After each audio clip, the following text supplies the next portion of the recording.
দিল। শোনা যাচ্ছে সৌরভ গাঙ্গুলির নাকি বায়োপিক করার প্ল্যান চলছে, তো মেকার্সদের বলবো প্লিজ একটু ওয়েট করো। যে মহাভাব দেখতে পাচ্ছি বাকি জীবন। তখন দেখা গেল আপনাদের বায়োপিকের নাম লেজেন্ড দাদা থেকে চেঞ্জ করে রাখতে হলো ক্যাপ্টেন টিএমটি বার নিন আর আমার পদে গুজে দিন। Wake up to reality. কি গো দোস্ত, সব ভালো তো? আই এম মশিবুর, তোমরা দেখছো এমবিআর আর মেজর ছেলে। তো গাইস, সিনেবাফের নামে পুলিশ কেস হয়েছে। তো কি জন্য পুলিশ কেস করেছে সম্পূর্ণ আজকের এই ভিডিওতে তোমরা টের পাবে। তো ভিডিওটা না টেনে কন্টিনিউ তোমরা দেখতে থাকো। তো ভিডিওটির মাধ্যমে আজকে আমরা দেখবো দুধ কা দুধ হতা হয় নাকি দুধ কা পানি হতা হয়, সবকিছু ভিডিওটার মধ্যে আমি ফুল ক্লিয়ার করে দেব। বাংলার ভিতরে পুলিশ কখনই স্ট্রং হয় যখন দেখবে যে কোনো সাধারণ মানুষ কোনো বিষয়ে কথা বলছে, সেই সময় খুবই স্ট্রং। তখন তোমরা দেখবে যে পুলিশের এক্স্যাক্টলি পাওয়ার কতটা হয়। কিন্তু ভাই তিলোত্তমা বিচারের জন্য আজও পর্যন্ত কোনো জাস্টিস আমরা পাইনি এখনো পর্যন্ত। যখন ভাই হসপিটালের দেয়াল ভাঙা হচ্ছিল, পুলিশ তখন কোথায় ছিল? কিন্তু এটা সব পুলিশ না, সব পুলিশ খারাপ হয় না, কিছু কিছু পুলিশ। সিনেবাপ একটা ভিডিও বানিয়েছে বলেই সঙ্গে সঙ্গে পুলিশ অ্যাকশন নিচ্ছে। কলকাতার সিনেবাপের নামে অলরেডি গ্রেপ্তারি পরোয়ানা জারি করে দিয়েছে লালবাজারের পুলিশ। বাজারের সামনে সাধারণ জনগণ এবং সাধারণ মানুষ যখন আন্দোলন করছিল জাস্টিসের পাওয়ার জন্য, তখন পুলিশ সেই সময় অ্যাকশন নেয়নি। আর এখন কুইক অ্যাকশন, জাস্ট একটা ভিডিও বানানোর জন্য। মনে হয় যে সিনেবাপ একদম সঠিক কথা বলেছে। তো কি বলেছে তোমরা নিজেরাই শোনো এবং কি জন্য কেসটা করেছে সেটাও শোনো। It is just one of the incidents. পৃথিবীতে সব জায়গায় এরকম করে অ্যাক্সিডেন্টস হয়।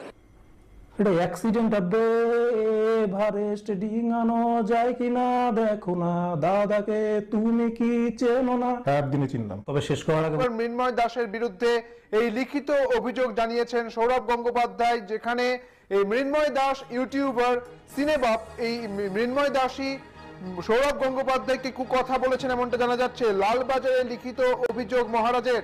সৌরভ গাঙ্গুলির নাকি বায়োপিক করার প্ল্যান চলছে, তো মেকার্সদের বলবো প্লিজ একটু ওয়েট করো। যে মহাভাব দেখতে পাচ্ছি বাকি জীবন। তখন দেখা গেল আপনাদের বায়োপিকের নাম লেজেন্ড দাদা থেকে চেঞ্জ করে রাখতে হলো ক্যাপ্টেন টিএমটি বার নিন আর আমার পদে গুজে দিন।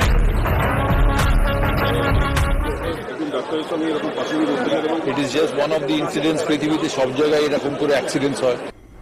এটা অ্যাক্সিডেন্ট আবে এভারেস্ট ডিঙানো যায় কিনা দেখো না, দাদাকে তুমি কি চেনো না? একদিনে চিনলাম। লেবুলঙ্কার খেলায় অলিম্পিকের চান্স পাওয়া আমাদের বিধায়ক কাঞ্চন মল্লিক কাঞ্চাদা, উনি হয়তো কথার ছলে সত্যি কথাটাই বলে ফেলেছেন। অশান্তি বিভ্রান্তি এগুলো করলে কি দোষীর শাস্তি কাল হবে? আচ্ছা, এই নবান্ন চলো বলা হচ্ছে, নবান্ন অভিযান, লালবাজার অভিযান, আচ্ছা লালবাজার কি দোষীর শাস্তি বিধান করবে? মানে আমি আমার প্রশ্ন বলছি, কর্তৃপক্ষ হয়তো বসে বসে এটাই ভাবছে যে জনগণ রাস্তা দিয়ে হেঁটে চলেছে হাঁটু, পিচের রাস্তা বানিয়ে দেওয়া হয়েছে, হাঁটতে হাঁটতে রাস্তা হয়ে যায়, তাদের জুতোর সুতলা হয়ে যায়। আমরা আমাদের নির্লজ্জতার চরম সীমায় পৌঁছে নির্বিকার থাকবো, আমরা নির্লজ্জতায় পিএইচডি করবো, আমরা কোনো অ্যাকশনই নেবো না। কি বিশৃঙ্খলা তৈরি হচ্ছে। বাপ কাঞ্চনদার নামেও যে কথাগুলো বলেছে একদম সঠিক কথা বলেছে। সাব্বাস ভাই, আমি ভেবেছিলাম হয়তো এইসব ব্যাপারে হয়তো ভিডিও বানাবে না, বাট তুমি সবাইকে বুঝিয়ে দিয়েছো যে তোমার এখনো দম আছে। তো শুধু কাঞ্চনদার নিয়ে কথা বলিনি সিনেবাপ, এখানে আমাদের খেপা কাঞ্চন বলছে যে যারা সরকারি চাকরি করে কি তারা কি বেতন নেবে না? এবার বেতন কি তোমরা দিচ্ছ নাকি? বেতন আমাদের মতন সাধারণ মানুষের ট্যাক্সের টাকাই বেতনটা দেওয়া হচ্ছে, কারোর ব্যক্তিগত সম্পদ থেকে এই টাকা কোনো তো দেওয়া হচ্ছে না। না, এই লিখিত অভিযোগ জানিয়েছেন সৌরভ গঙ্গোপাধ্যায়, যেখানে এই মৃন্ময় দাস ইউটিউবার সিনেবাপ এই মৃন্ময় দাসই সৌরভ গঙ্গোপাধ্যায়কে কথা বলেছেন এমনটা জানা যাচ্ছে। লালবাজারে লিখিত অভিযোগ মহারাজের। পুলিশ ভাই এই সব দিকে কোনো অ্যাক্টিভ নাই। অ্যাক্টিভ থাকে কোন দিকে, যে কোন ইউটিউবার কার বিরুদ্ধে কি বলছে, এই দিকে বেশি অ্যাক্টিভ থাকে। তো এটা সব পুলিশ না, কিছু কিছু পুলিশ। আমি ঠিক জানি না যে আমাদের এই রাজ্যটা কবে ঠান্ডা হবে। এবার আমি বুঝতে পারছি যে বাংলাদেশে এক্স্যাক্টলি এই গানটা কি কারণে বার হয়েছে।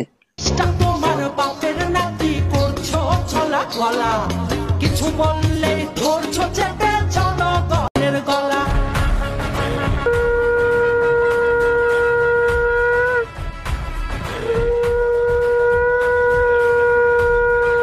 100 টাকার এডিটর দিয়ে এডিট করালে এরকমই হবে, অ্যাক্টিভিটির সাথে সাউন্ডের কোনো সিঙ্ক নেই। আমায় বলতেন আমি এডিট করে দিতাম। মানে বন্ধুগণ, আমরা জানি কোনো কিছুতে ফু দিলে গাল ফুলে যায়। যারা ভিডিওটা দেখছো ট্রাই করো।